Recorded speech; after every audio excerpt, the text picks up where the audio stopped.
Hello, everyone. Welcome to another episode of SEO Fight Club. Let's see, I'm popping out the YouTube chat so I can keep an eye on the messages and reminding you to ask questions. Sometimes we don't get to all of them. It's not too common, but occasionally that happens. Um, and if your question is at all urgent, do ask it earlier rather than later. But we'll try to get to them all anyway. Um, all right. So today we have a. Oh, here comes Lee. Today we have a presentation again from Charles, who occasionally has problematic websites and he takes us through them for, just understanding diagnostics and seeing what's possible out there. You know, I I always wanted to start a gaming channel on Twitch, and I thought, if I do, I'd call it something like three misplays, where the whole concept of the channel is whatever the game is, I'm gonna have at least three misplays, and the idea is to call them out and talk about why they're misplays. Because hey, how can you get better if you don't? You know? And this is kind of like the same thing. So, what Charles is taking us through is a game of three misplays in the SEO game. Lee, what do you think of that idea? Should I change careers? You know, there's a part of me that thinks, in this day and age, it's not bad to have a backup plan. But no, stick with your day job. I would stick with your day job. All right. So, Charles, tell us a little bit about what you're going to show us today. To your point, there's I'm always finding weird stuff, and I get a lot of people coming to me with weird stuff. Sometimes people come to me saying, "Hey, could you check out my site?" And then I find a lot of really weird stuff. So often people don't know they got the weird stuff. In this case, and I was mentioning to you before we started recording, and I had mentioned it, and Lee and I had chatted about it briefly yesterday. I'm surprised this site got any pages indexed, considering what a mess it was. And it's a great example of where it's not that there was a single mistake. There were lots of little mistakes. And in SEO, I know we've all talked about this quite a bit, but in SEO, often it's death by a thousand cuts. It's not, yeah, sometimes people will, oh, I excluded everything with my robots.txt or something silly like that. But often it's, oh yeah, we made this problem here with our canonicals. We made this problem here with our internal linking. We did this with our JavaScript server. All these little things that are done. And you have to go through all these things to fix it. And it's funny, when I've been in enterprise, 9 times out of 10, I'll give the list, like, okay, here's all the problems we have. And then the very first question I'll get from the development team, or typically the person in charge of the development team, is, well, which do we have to fix? And I'm like, you gotta fix them all. And that's the reason why companies have problems is they try to do this minimum. I know you like the minimum viable SEO, Ted, but maybe I should say minimum viable web setup. Maybe is the better Yeah, term. They're like, what's the least we have to do? And I had directors at large organizations say, what's the least we have to do to rank in Google? well, And my yeah, argument against that, again, I know you're a fan of minimum viable SEO. I'll let you jump in a second. But my only argument against that is, well, and I asked him, I said, well, what would you say if I came to you and said, what's the least I have to do to keep from getting fired? You're already approaching the problem from the wrong point of view, in my mind. yeah, yeah. So Well, the SEO can be minimum viable. The web development cannot. yeah, that's true. And yeah, what I used to tell people is that software bugs occur in chains. So any one of these bugs can have any number of other problems you can't see hiding behind them.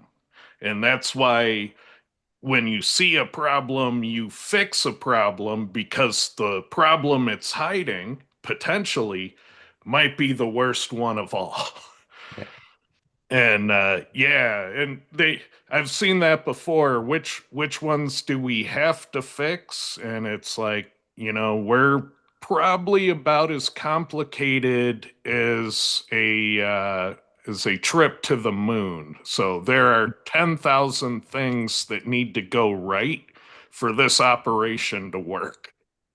Especially on the technical side. When you're on-page optimization and you use, let's say you use a term, you using a query, and the query says, oh, you have to have your keyword here this number of times. Do you have to do it that number? Probably. Could you try fewer? Sure. Let's see what happens. Like you can do that. I've also dealt with folks where, you'll get schema warnings as opposed to a schema error. And they'll say, do we have to fix this? I'll say, you don't have to fix it, but if all your competitors are doing this, I'd recommend you fix it. And that's really the game everybody has to remember. You're not trying to outsmart Google. The old joke, I don't have to outrun the bear. I just have to outrun you. And that's the same thing with Google's. I don't have to outsmart Google. I just have to make sure that my site's better than all my competitors. And the joke I always use when folks say, and I tell folks when they rank number one or number two, and the joke I always use is your competitors aren't going to sit back and say, well, look at what Ted's doing. Good for him. Oh, look what Lee's doing. Good for him. No, they're going to say, how dare they outrank me? They're obviously spamming. I'm going to go get them. I'm going to change things. I'm going to report everything I can on them, and I'm going to change Yeah. everything on my site. So it's an arms race. Yeah, and if you think about it, there are people who are really, really good at schema. But you don't have to be really, really good at schema. You just need to be good enough that it works. Yeah. And so there is a threshold, like especially for getting your aggregate rating stars. You don't have to be schema guru, but you do have to be good enough that Google understands what you're sharing and actually uses it to give you the stars. So if you're not good enough, then you need to work on that in a hurry. And if you're good enough because it works. You see the feature enable, at least on some of your pages. So, yeah, you have to at least be good enough in all these things. And with bugs, man, you cannot tolerate them because if you get too many of them, you don't know what's causing failures. It could be any combination of things, and you don't understand how they interact with each other. You just need to solve them so that your class of problems you encounter get more straightforward and easier to address. Because while you're swimming in a soup of bugs, it's going to be impossible to diagnose which ones you need to fix. So, but if you keep a clean ship, then you know when something's wrong and you know when something's out of place. And so that's where you want to be, is a clean ship. And my messaging typically to folks who ask about this or to clients or to employers back in the day is it doesn't all have to be fixed tomorrow. Like often I'll deliver, an audit to somebody and immediately the devs start panicking. They're like, oh my God, we don't have time to fix all this. I'm like, it's first of all, it's been wrong forever. So we don't have to fix it overnight. Just can you fix one a week? Can you fix one every other week? And if so, we'll be done in, 4 to 6 months and you'll be fine. The site will be in a good position and then we just maintain. And once I explain that to folks, they usually take the breath like, oh yeah, we can fix this tomorrow or we can fix that next week. Mhm. Okay, that's all we gotta do. Um, keep it simple. You don't have to, just work through. The key is you don't let the status quo remain. You have to apply. You have to fix things.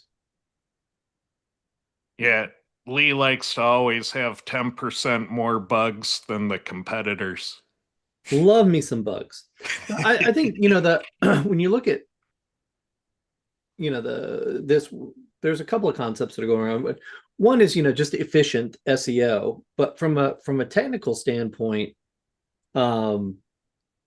it has to work because once it's broken, It's broken. Then it's like if it's working but not optimal, then it becomes improving.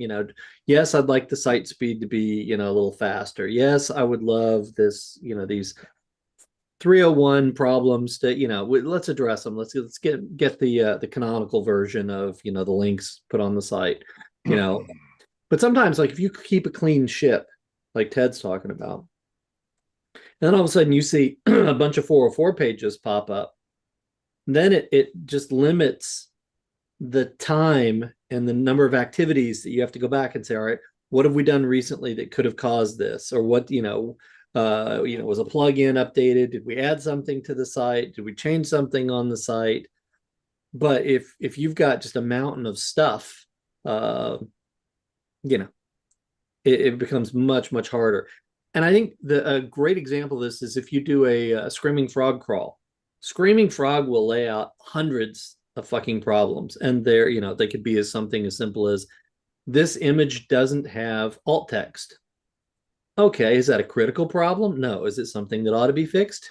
Charles, this is Charles saying, yeah, I would get around to fixing this, but it doesn't have to be fixed tomorrow, and we can probably organize it. So here are the critical pages to fix first. Here are the less critical ones, and here's one. Hey, if we get to them, we get to them. If we don't, we don't. You know.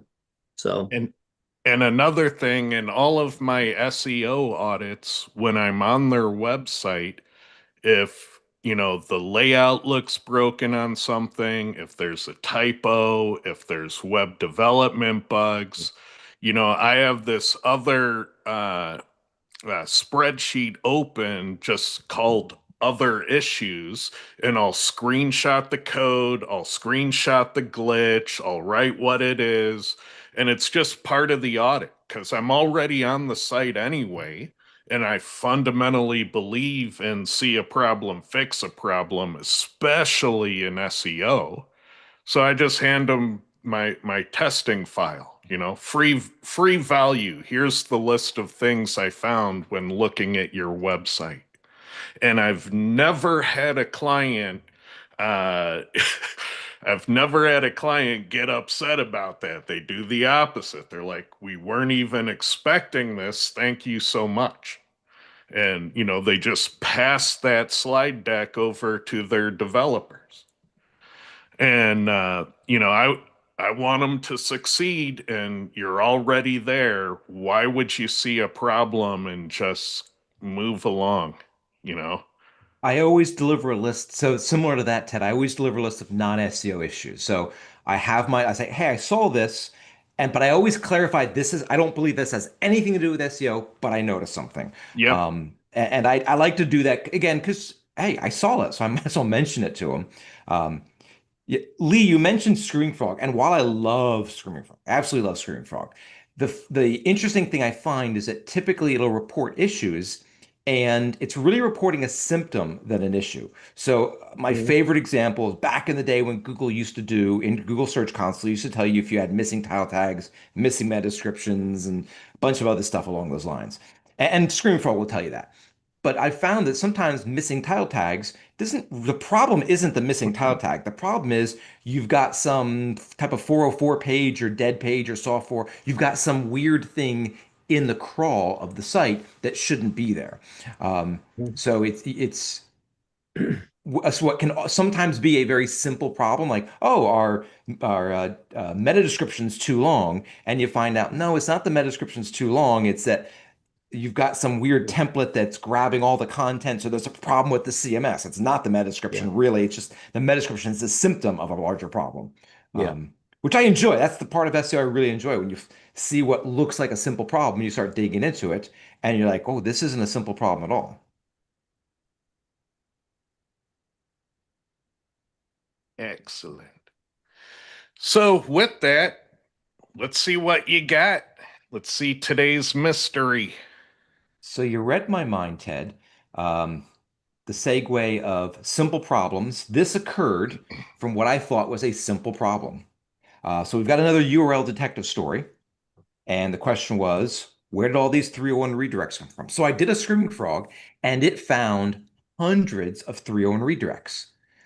Again, it looks like a simple problem, but what turns out is that there was so much more to this. So there were hundreds of quote unquote bad URLs in Google. When I started doing some digging, I found all the 301 redirects. All had very similar but different URLs. And those with the eagle eye here can see, oh, it's some kind of pagination. Yeah. Um, I mean, and let's take a step back though, because yeah, because this is going to be helpful for people, I think.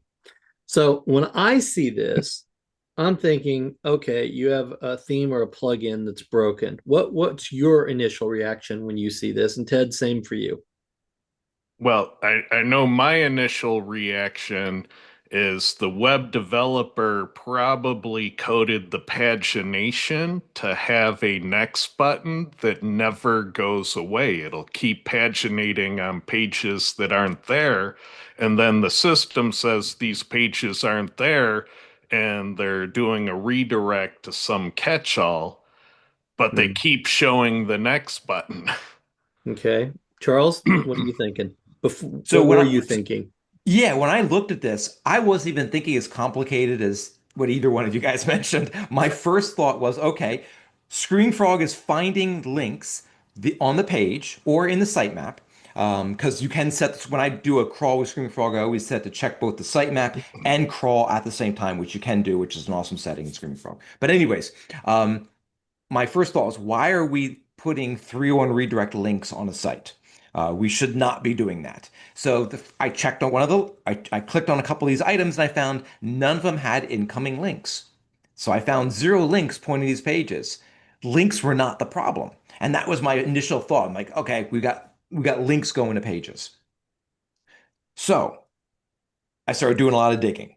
I finished the Screwing Frog. I checked canonical tags, redirect chains. Oh my, it was the trifecta. I ended up having to check everything, and I found, funny enough, well, maybe not funny, but everything was a problem. So here was what was happening. Step one, on their blog, they have blog search pages on the site. Now, right now, Ted's probably thinking they shouldn't have search pages crawlable in Google, and I would agree 100%. We Not don't want not search pages. necessarily. You just got to be careful how you do it so it doesn't run off the rails. And this one definitely ran off the rails in many ways. So they had blog search page on the site. I'm not a fan of having search pages on sites in general. I agree with you, Ted. There are situations where you might want to do it. So they had pagination links in these search pages. It did go off the rails because you could eventually just kind of search for anything. I found both the US and the Spanish US versions of the blog had the problem. I hadn't noticed that initially. And here's a great example of multiple problems are often multiplied with bad templates, and that's really what this was. There were multiple levels of bad templates. And so not only was this across the site, but it was across multiple language versions of this section of the site. So templates, the good thing about templates is when you fix the problem, it fixes it every place. The bad thing is if there's a problem, the problem's every place. So step one, they had pagination links to the blog links in the search pages. Step two, these pages, both the US and the ESUS, had canonical tags pointing to a different version of the page URL. Now, it took me several minutes to figure out what was happening because I didn't quite get what was happening at first. But if you look, you'll notice um, the bottom one has blog question mark, and then it goes to blog slash question mark.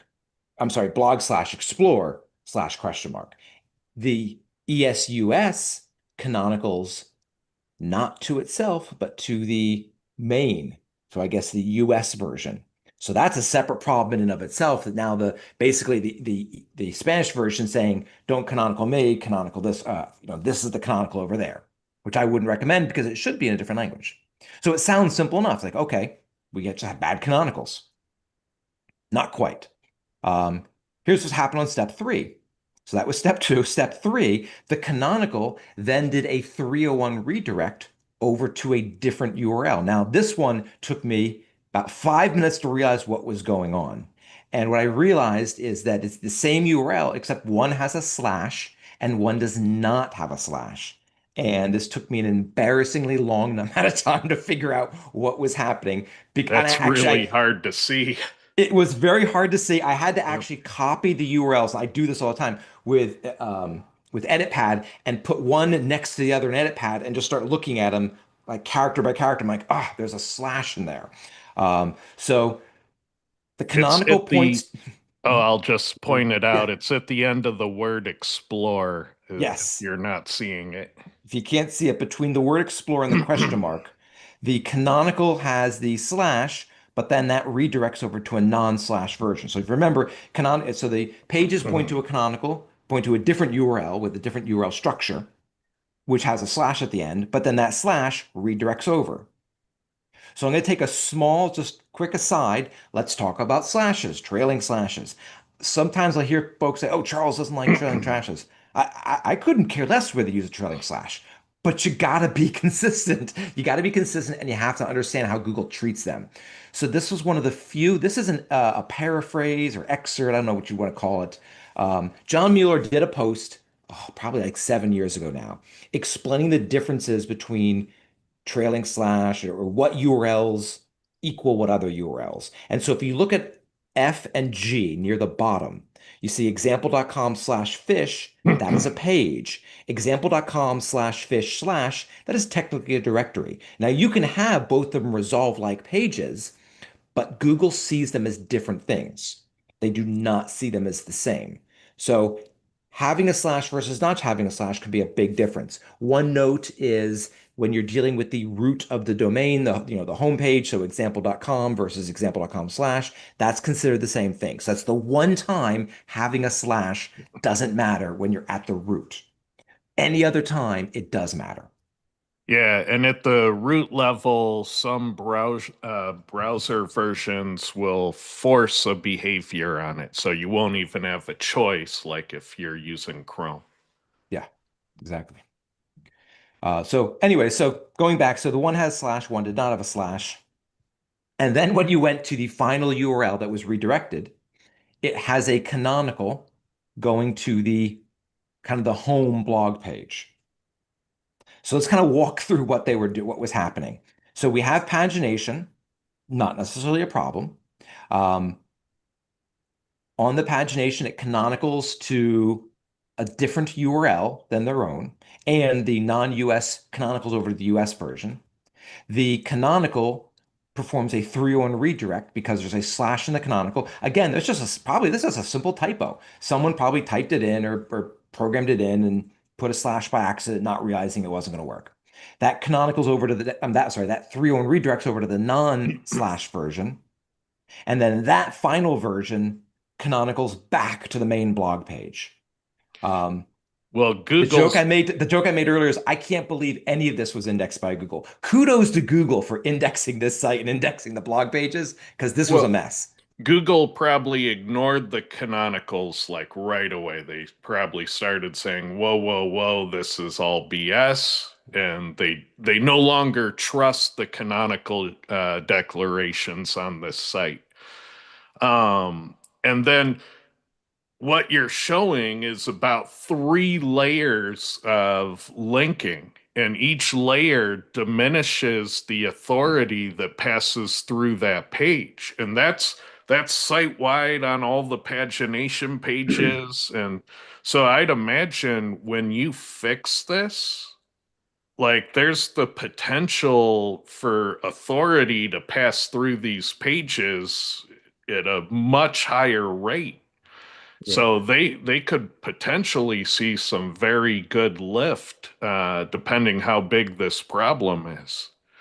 Well, I Um, mean, wouldn't you say that just logically that the minute you have a canonical that redirects, you've kind of given up the right to fight for the declared canonical? yeah, mistakes were made. Mistakes The were made. canonical is supposed to be the most appropriate URL for the content, and you're redirecting it somewhere else. So you're confessing that your canonicals are BS with this particular implementation. Yeah.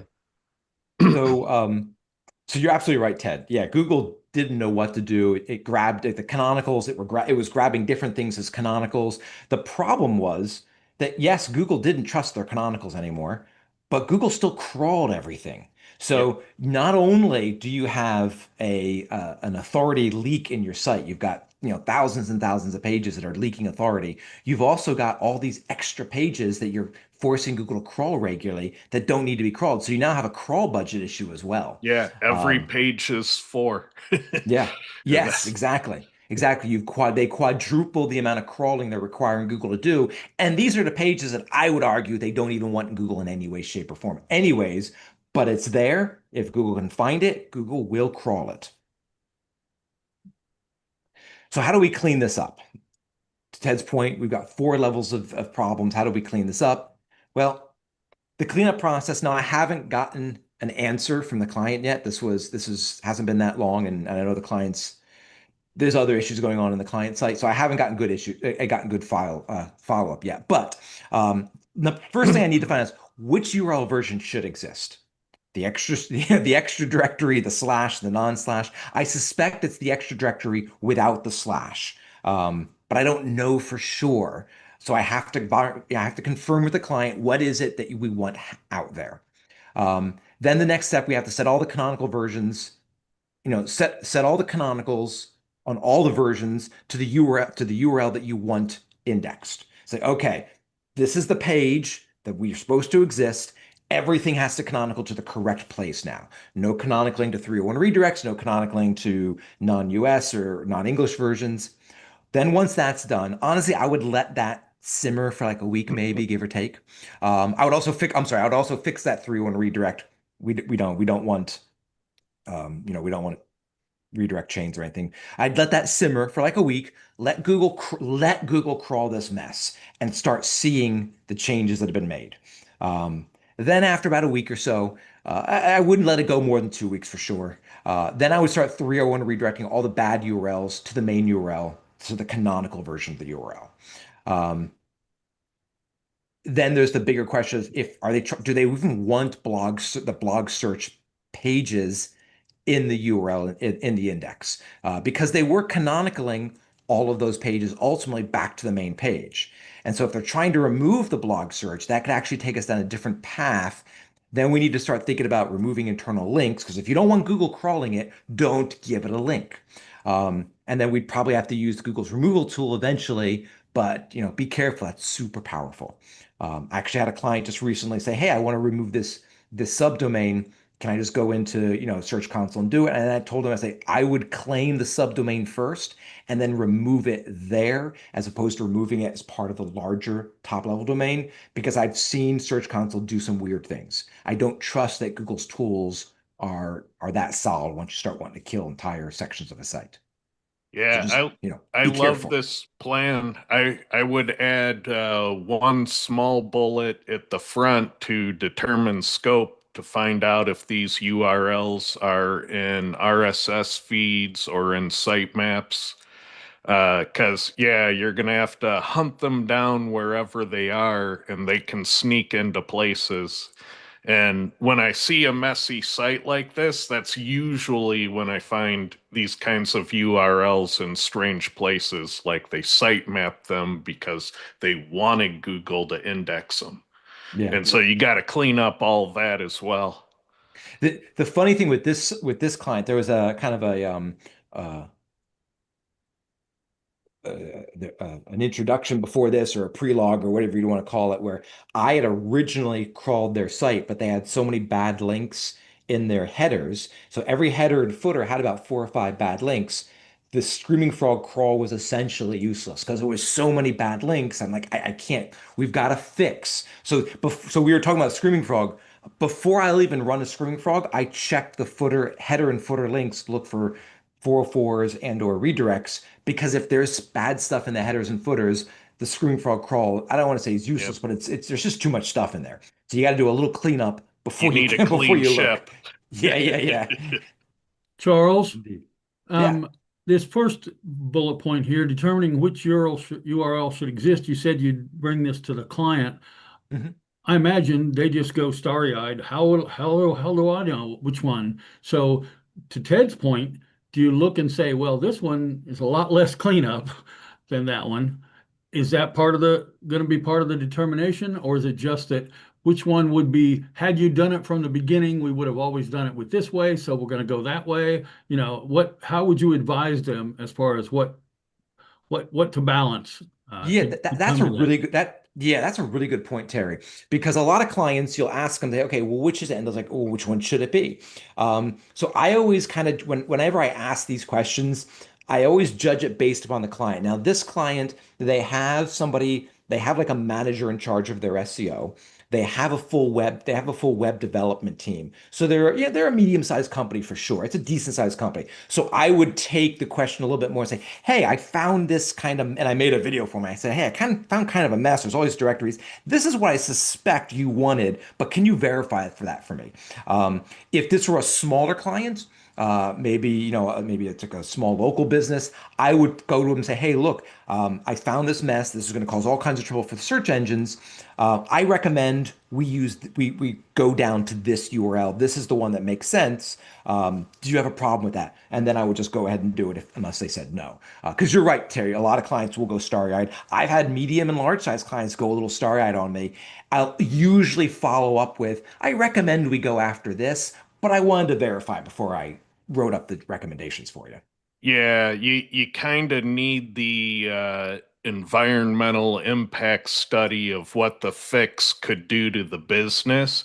In this case, it's rather easy because none of these pagination pages have backlinks, but you could easily be in a situation where the problem has orphaned backlinks, and then you have to be more careful because the solution could also cause damage if you're not careful. So finding out what they stand to lose by correcting the problem could be important. Yeah, Yeah. and related to that, just thinking when I see all of these fixes, there's probably some problems that we might not be aware of that they were trying to fix with this implementation that created it. So it's like, all right, if we undo this, what problem now are we, bringing back that, that potentially this, solved for them? So, which way you go kind of depends on what are all the Yeah, considerations on the table. I am wondering what else the web developer worked on. You probably need a code review. Indeed. So Terry had mentioned a few minutes ago about you take this to a client, they'll go starry-eyed. I actually worry about the reverse. I don't worry about them going starry-eyed because starry-eyed just requires a conversation. What I worry most about is I'll take something like this to a client and say, we'll go fix it right now. I'm like, whoa, whoa, whoa. To Ted's and Lee's point, sometimes fixing it, you can make it even worse. So in this case, I said, hey, which one should exist? I didn't even give them the cleanup steps. I said, I have a cleanup process, but I don't want to give it to you yet until I know for sure where your desired state wants to be. Um, Yeah. because I don't want to give them because then when I give cleanup steps, sometimes they decide, oh, we're just going to do step 2, 4, and 7. We're not going to do the others because we don't feel like it or we don't think it needs to be done. Um, because they're trying to save time. And I understand why they make the decision they do, but yeah, to you guys' points, Yeah, it and I often was makes kind it of even thinking worse. like Ted a little bit, it's entirely possible that this architecture was created with a thoughtful attempt to address other issues. Yeah. It's also possible your dev is lazy or just an idiot, and that's what all this. So before you like even give them the cleanup process, you have to kind of ascertain whether the person is competent enough to pull off, your bullets here. Yeah, Yeah, I think this was built. I think it was built by well-meaning devs who had reasonable knowledge over different people over a period of time. So Mm. one person did something, and then the next person came and said, "Oh, we got to fix this," and so they fixed it. For example, someone put the slash in the canonicals. Somebody saw a bunch of 404s popping up and said, "Well, we got to fix this. Well, I'll just do 301 redirects." Not really fixing the solution, just going back to what we talked about way in the beginning. They fixed the symptom and not the ultimate problem. Um, yeah, and I think that happened I think there were a couple levels of people fixing symptoms, and that's how you get a process like this. and engineers and SEOs will fixate. So while this problem is in the limelight, it's very hard to see other issues. And so you have to fix it, and then you have to go back and look again. All right, what are all the things we missed because we are too fixated on this problem? Indeed. Charles, did you look at the HT access to see if the HTTP versus www versus that was properly set in HT access? So that's one of the first things I always do with clients is I check. I'm just going to go back to this. Is I always check what happens if I go to an HTTP versus a non-www version. So I have a little tool that I kind of made for myself, and I'm like, okay, I put this in. Just what happens? And there doesn't seem to be any HTTP versus HTTPS or www versus non-www problem in this mix. They are pretty consistent with HTTPS, www. I found that most clients will end up having a double hop, and it drives me crazy. And I've had so many tell me, "Oh no, you have to double hop," and I know for a fact you don't have to. It's just a little bit more of a pain to have it do a single hop. But yeah, in this case, there wasn't a problem with the protocol or the subdomain. It was all uh, after the top level domain. But yeah, I do always check. That's one of the first things I check with clients because I can't, I mean, there's so many people there. You go to their HTTP and it still renders just fine. And then you check Google and you see that Google has the HTTP version in their index. And if their architecture is old enough, you need to evaluate M dot as well, because www and M dot problems can compound. Indeed. And same with the non-dub and the dub as I've seen. I actually had a client. Again, it was just a smaller client. He had his domain set up via WP Engine, I think. Cloudflare and WP Engine is what he was using. He bought a whole bunch of for his site. He bought like 10 different domains. But the way he had it set up, and I'm not even 100% sure how he set it up like this, and I don't think he did either. This was just a mistake. If you went to any of his domains, it would render. So he Yeah. had like 4 or 5 domains, all with the same content out there. And because he was using relative URLs in his navigation, Google would then have links to all of his pages, and that's how it became a problem. So then we had to clean that up. It's okay, step one, redirects. I'm Yeah. sorry, step one, canonical tags. Step two, let's set up let's set up redirects. Step three, let's remove all these relative links. Yeah. Because again, you have to get Google to crawl the bad stuff before it'll fix it. Otherwise, the bad stuff sits out there forever. Part of every audit should be take a piece of the content and see how many URLs have that content. So you take 13 words of, sentence content from the page. How many different places are showing that 13 words? Yeah. And that can be both domains on the website server, and it can be domains off the website server. So yeah, definitely need to look at that. Cool. And Siteball runs that check as part of just setting up a campaign. It won't even start a crawl. Like Screaming Frog will start a crawl without you doing that check. Siteball won't even do it until it verifies, what is the default URL version that you're supposed to be running. So, I mean, that's another easy way to do it versus just throwing it That's in a good and check. seeing That's a the good check damage for it that's to have. already been done. But I think it's easy to bag on devs. I've seen some comments bagging on devs, and this is such an easy thing to miss. It's totally easy to miss. I've Yeah. seen even the best devs miss or set up that HT access wrong, where it creates what you're pointing out, Charles, is that the system is only as good as what you do. And it's so easy to miss a trailing slash. It's so easy to put a comment in the wrong place. So it's so easy to publish a site and leave no index on. That's just such an easy thing to do. So this to me, keep in And mind, like often, devs aren't SEOs. They fix the problem. The double hop is still gets you the right page. For a user, it's just not good from an SEO standpoint. yeah. So I mean, I wouldn't even. To me, I would.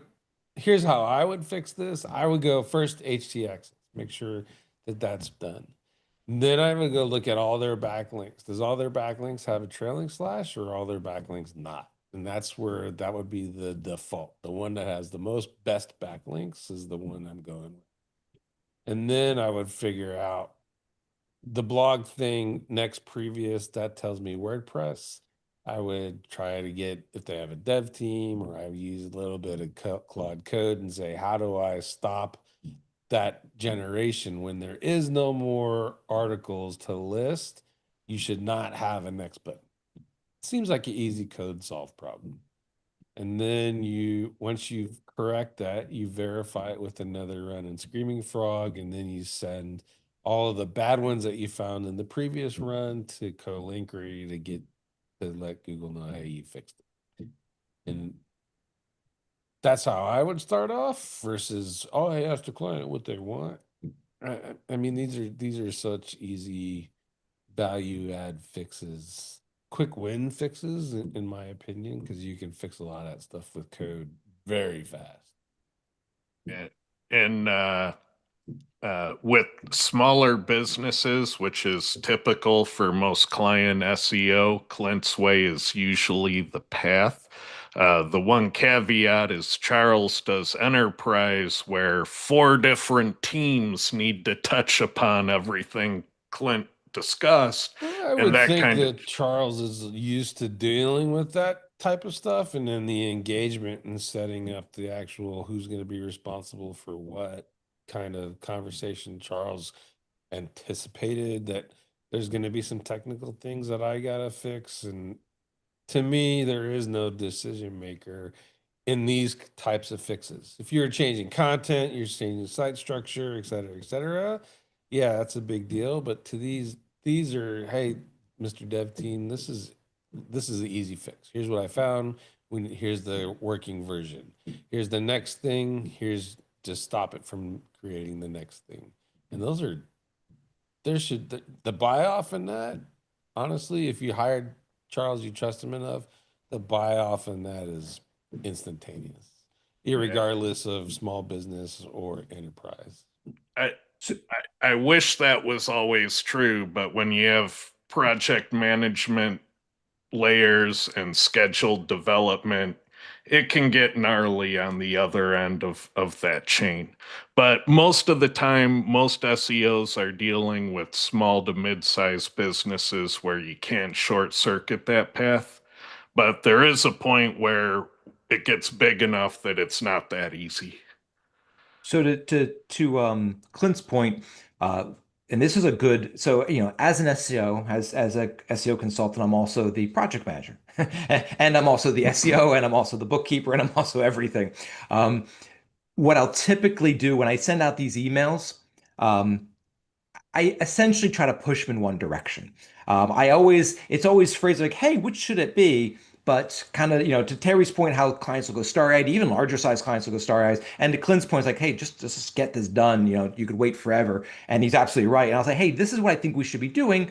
Just confirm that that's not right or not. And I always kind of try to push them in a direction that I think makes the most sense based on Clint, to your point, let's get the most links. What does the CMS seem to how does the CMS seem to really operate? And the second point that Clint made, and I think it's a good point about, hey, devs, it's easy to, bash on devs. Since this isn't about bash on devs, what this is a great example of somebody saw a problem and fixed it immediately.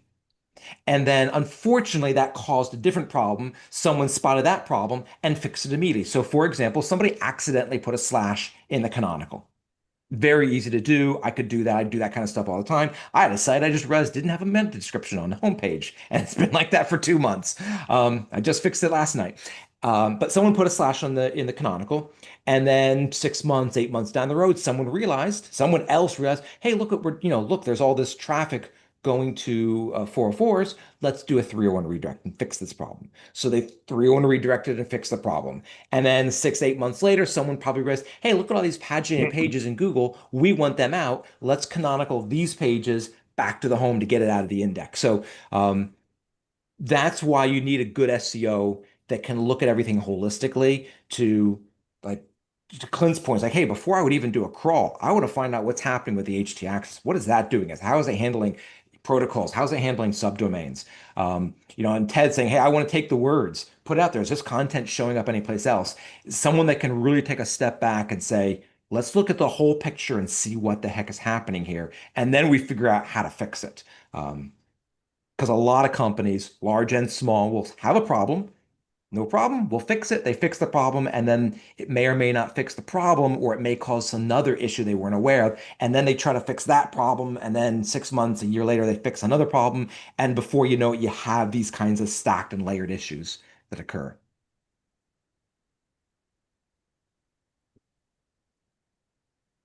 Cool. All right, I'm gonna do a little shameless self-promotion right now. It's only like 5 weeks away, I think. So this is um, the spring training, SEO spring training, digital marketing conference. If you haven't signed up for it, I recommend you do. I will be there. Clint will be there. Ted will be there. Tara, are you going to be there? I think you'll be there, right? No, I've got a Oh, show. no. No. Okay. Well, that's okay. Just more time for Clint and I to hang out then. But they do That'd be fun. offer a virtual for those of us who are going to still be in North Carolina. We can. That is a good point. For those of you who will not be able to go, you can do the virtual. And I am pretty sure that 15% off applies to virtual as well as on in live. It does say any ticket level, so I assume I don't know for sure, but I bet it does work. Last week I teased something, but I didn't have all my details together. Now I do have all my details together. I have a new, it's not a group. I'm not making a group for the many reasons we discussed last week. I am doing a new service level, SEO Q&A with Charles. I'm doing this because this kind of completes my product offerings. So you can hire me to be your SEO. You can hire me to be your white label SEO. A lot of folks do that. I do a lot of white label stuff. A lot of folks come to me and say, hey, can I get you for an hour? I had a guy just message me on Discord. He just needs some help, and I can charge people by the hour. And I have folks that have their own agency, and once a month, twice a month, we meet, and I just help them through issues. I've had a couple folks who were in-house and said, I just need to talk to somebody once a month and just help me make sure I'm on the straight and narrow. They just need somebody else to talk to. And it's like, yeah, not a problem. I can help out. But then I have folks that come to me and say, I just have one question, and that's it, just one question, or I'm going to have a question every now and again. And that's what this is going to solve. It's a monthly call. As of right now, it's going to be Monday, the first Monday of every month, 4 p.m. Eastern Standard Time. Will that change? Maybe if the group really wants to change, but that's the way it is for now. You'll submit questions ahead of time. Please submit questions ahead of time, because then I can do a little research for you. If you ask questions on the call, which you're welcome to do, you're going to get an off-the-cuff answer, and I'd much rather be able to give people a little more detailed answers. If you want to submit a question and want some anonymity, you don't want me to discuss you or the website, that's fine. That's actually in the little checkoff. It starts off super cheap. I know there's going to be technical issues. There are going to be logistics issues in the first couple of months. I'm not going to make people pay for my logistic problems. So first 10 people to sign up, it's going to be $35 a month, but the price increases $10 for every 10 people who sign up. So once I get 10 signups, I actually already have 3. Then it'll be 45, then it'll be 55, 65, and so on and so forth until Ted and Lee and Clint say, what are you, crazy for charging that much? You should be locked up. And they'll say, okay, maybe I'll stop. I'm never going to resell a canceled slot. Once that slot is gone, it's gone forever. I'm going to hold to that. I had someone sign up the end of last month, end of last week. Then they canceled because they said they used the credit card. I'm not reopening that slot. So to start off, there are only 10 slots. Slots are not transferable, Lee. So Lee's saying he wants to buy up a whole bunch of slots and then resell them. Slots are not transferable. They are to you. Lee, you get a slot. I need a new ABA side hustle. Yep, no, Lee, I'm shutting that down. If you want to get to this, you can go to my website, Charles Taylor Online. There's a link on the homepage. If you go to SEO QA with Charles, yeah, sorry, that was a stupid URL, but I made it. You can go there. You'll see that you can reserve your spot. This is what the page looks like. Reserve your spot, that's just to pay. Submit your questions. You can also go here to submit a question. If you're not part of the group, if you're not part of the group, you submit a question. I'll answer the question, but you're not going to hear the answer. So I'm not sure why you'd want to submit a question without answering the question. You can go to the website. It's just here on my website, homepage, join the call. It'll take you to here, which has the links, and then you can submit questions. You can submit as many questions as you want. I ask one question per form. You can submit 100 questions if you want. That's cool, but just one question per form, because I can only because it's just trying to keep it organized. If I have enough people asking enough questions, there is a very good chance I'll expand this. I might do it twice a month, but as of right now, just once a month. Yeah, I'm gonna submit a question for how do you keep your pasta from clumping together too much? So for those of you who know a little about Charles, I do have an associate's degree in culinary arts. I can answer those questions. I'd rather only answer SEO questions, but I'll answer cooking and baking questions. I can also answer Star Wars questions if you really want. I don't think that's a good use of people's time and money, though. Those will definitely go to the end of the list. All right, let's take a look at our Q&A here.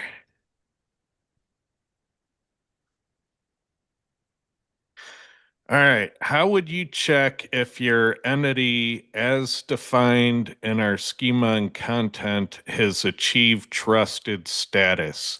If it's in Wikidata, if you have a knowledge graph entry for it, if you're showing up in the brands list that they're now starting to show in search, those would be mission accomplished. And obviously, if you got a Wikipedia, but don't hold your breath on that. You need some serious press to get into that game now. Um, any other recommendations on measuring success on that? I guess I'd add if AI is positioning you for that as well. So see if AI recognizes you in that category as a brand.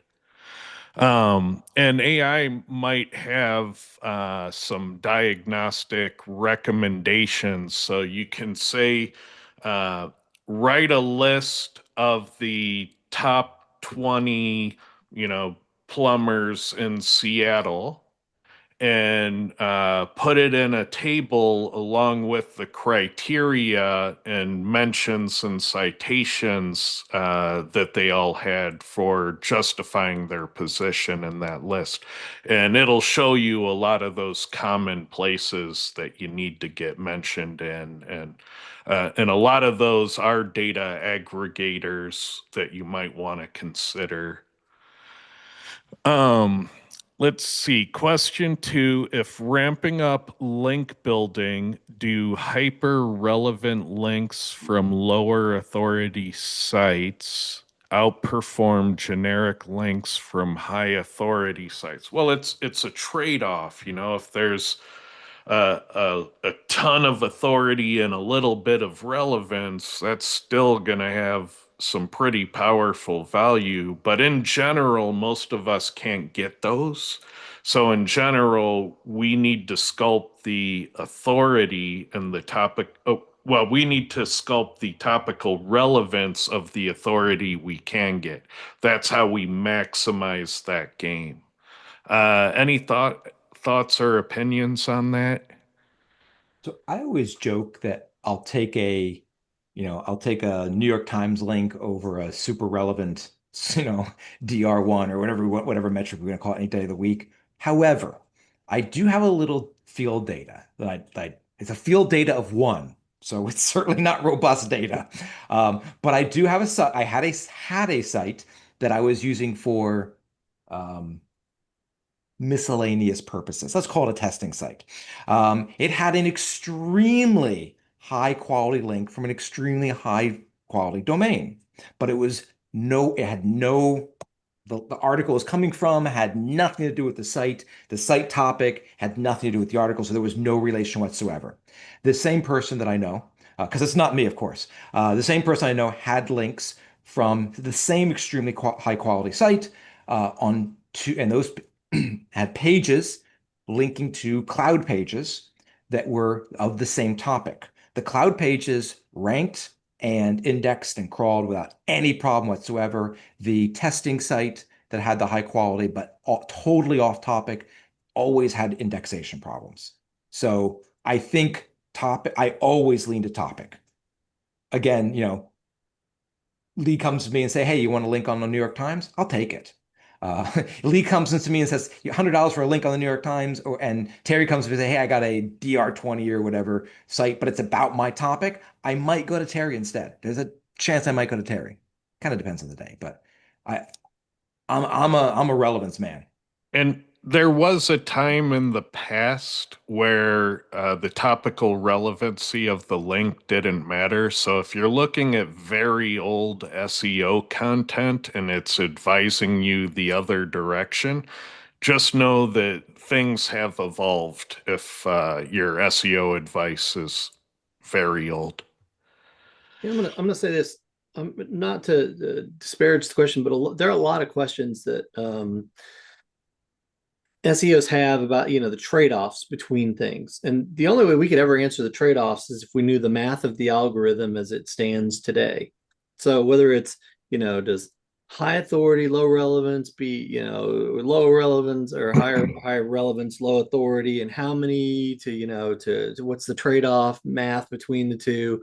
In the past it's been, does, one H5 beat two H6s, and and it's all of these sort of trade-offs. But from a pragmatic standpoint, Charles, like, if I offered him the New York Times link, he would say yes.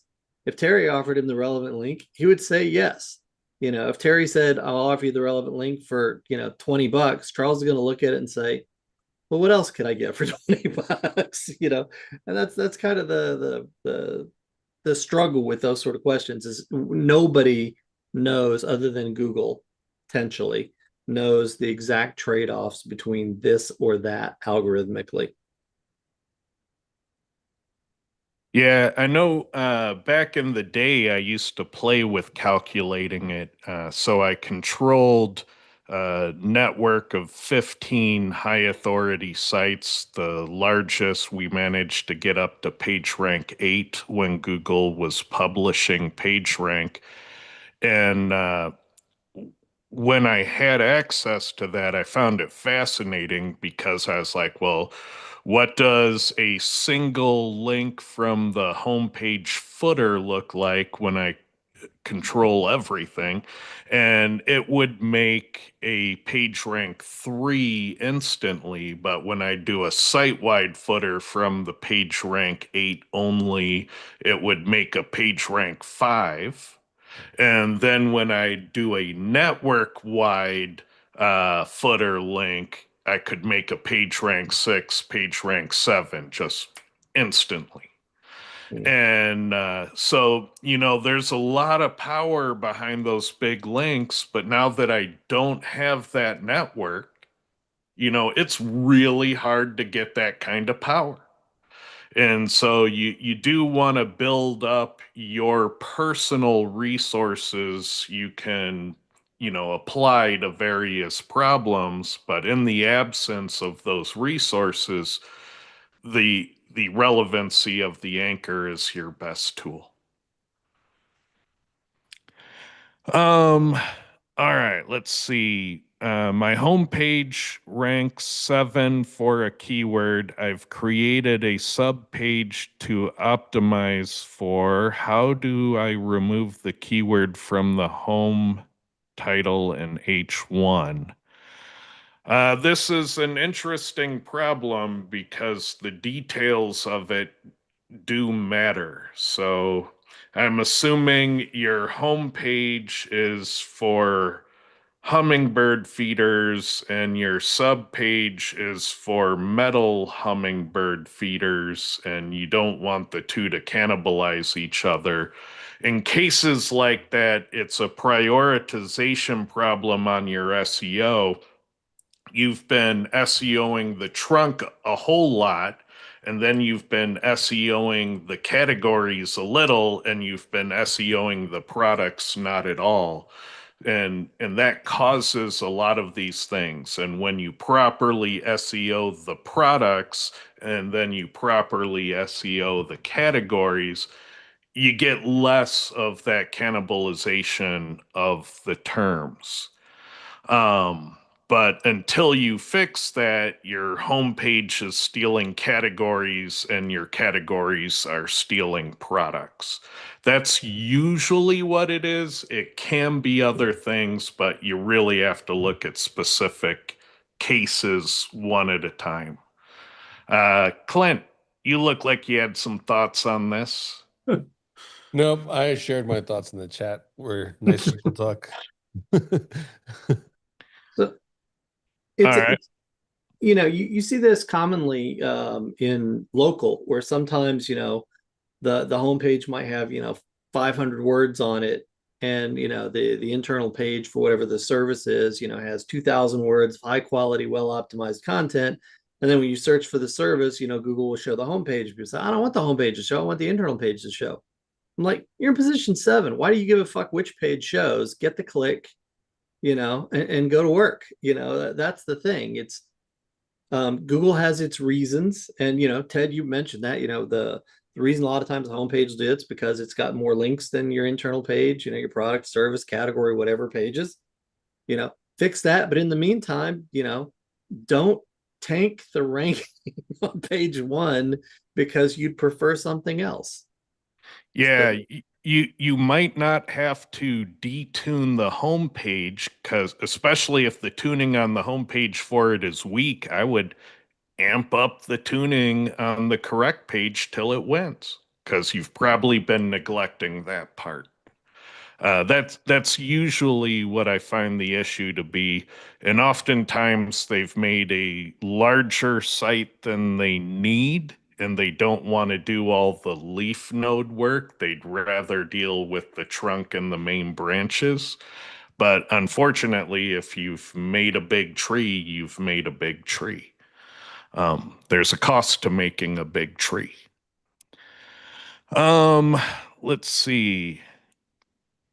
Anytime you see in the URL a question mark in the URL, they are from search pages. And there is a scale of website where the category nav can be too big and cumbersome to deal with. So the easy example is Amazon.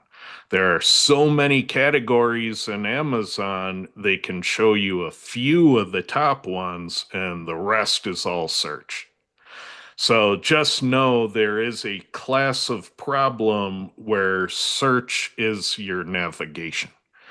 Um, so don't think that search in Google is always bad. At a certain scale, it's the only way it can work. I think the answer to the question though is the question mark indicates a parameter function. yeah, And in the use case there, it's a search bar that's creating that parameter function. yeah, that's from Yeah. Charles' presentation earlier. Well, it can, it can be faceted navigation too. Depends on the implementation, but in general, yeah, it's often search.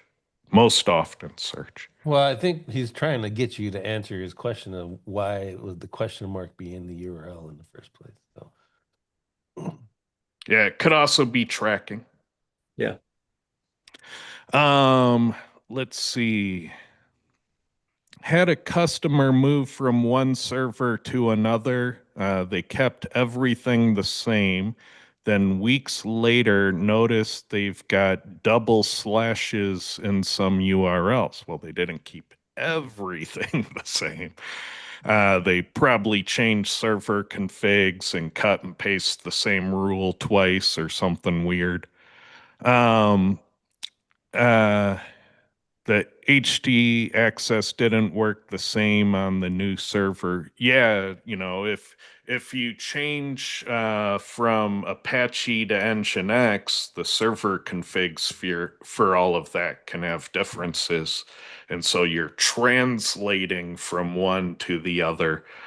Um, so yeah, depends on the details of the move. Devil's always in the details. You stole my thunder. I was just going to say that, Ted. The Yeah, devil's yeah. always in the details. You're absolutely right. All right, and let's see. In local chat, we That's had it. Yeah, that's it. All right. So short, easy day.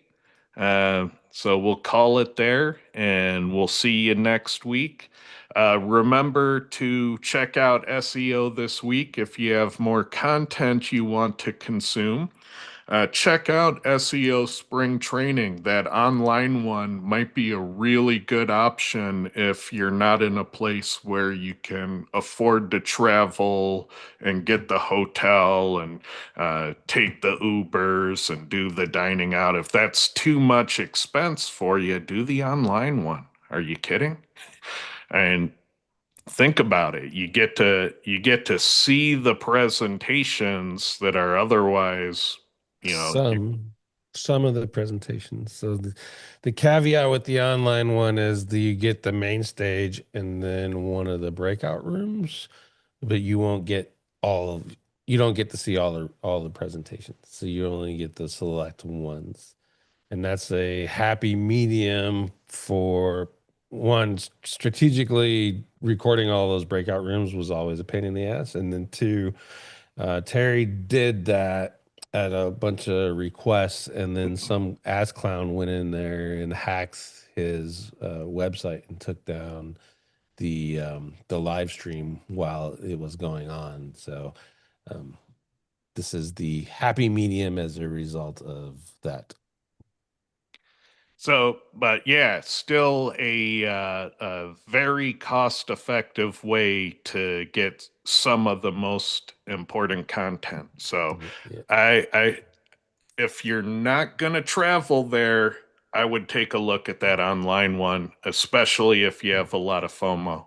And you probably should with this conference. A lot of the best material I've seen in the industry has come out of this conference. So it's one to take seriously. If you're feeling like you're falling behind and you're not keeping up with the changes. Um, let's see. Anything else to announce, guys? Otherwise, we'll Next week, call. I'll have another presentation. I'll have disappointing results from a test. Oh, So, so cool. we'll see a test I ran and the unfortunate, disappointing results I got. But you learn something from all this stuff. So hopefully I Yeah, can you share. you can't be invested in the outcome. That's one way you spoil a test. You got to be interested in what the answer is, but not invested in what the answer should be. I don't know. I'm already invested. I'm already not looking forward to next week's show. Thanks, Charles. You killed my. There's always one. All Yeah. right.